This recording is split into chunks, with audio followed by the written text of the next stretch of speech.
Welcome back to yet another episode of The Body Fix. Today, we're looking at rotation. So a lot of you are really going to struggle with being able to turn and get loaded behind the ball.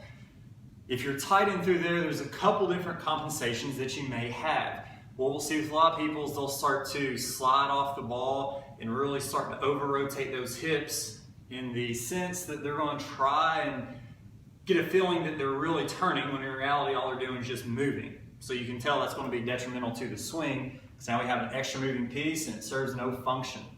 So let's fix that turn. The first one we're going to do is we're going to do reach backs. And what we're going to do is start onto the knees on all fours, and I'm going to allow this hand to be free, and I want you to turn and reach under as much as possible. We're going to turn back and roll and reach up towards the ceiling. Now, something to look for is as we're going back up towards the ceiling, same thing. Don't allow that hip to slide out to the side. Keep it nice and still. Reach and turn. You should feel a nice big stretch in that mid-back around those shoulder blades. Let that hand go back. Allow that shoulder blade to protract under, retract going back. And we're going to go through and do 10.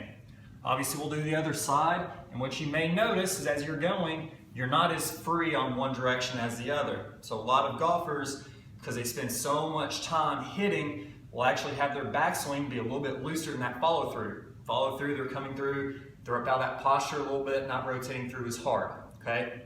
We always want to try to even this out the best we can, so spend a little bit more time if you need to on that one particular side, okay? So once we've loosened that up a little bit, what we're going to do is we're going to go into a seated position. We're going to take a club and it's going right over our shoulders. You can tell this is making the letter W. So these are seated W turns. And the reason we want to do them seated, again, is so as you're rotating, those hips aren't allowed to move. So we've got those locked in place. Now we have the scapula locked in place. And we really want to turn as much as we can. Hold for a couple seconds. Go to that other side. So really watch the hips there, and you're going to tell that you're really bound up and tight. The more that we can get this to loosen up, the bigger turn we can get, definitely the easier it's going to be once we're over the ball. Of course, those hips are going to help open up a little bit, so we'll get a much bigger turn. Same thing, do a couple sets of 10 there.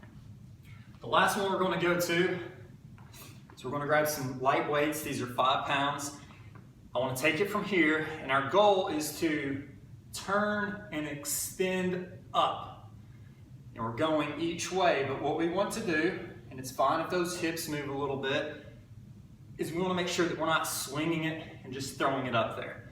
Okay? I want you to turn, control with the body, use those muscles once I get up there, and we'll try to turn a little bit more, going to the other direction, same thing. This opposite arm really isn't going to do a whole lot on this exercise.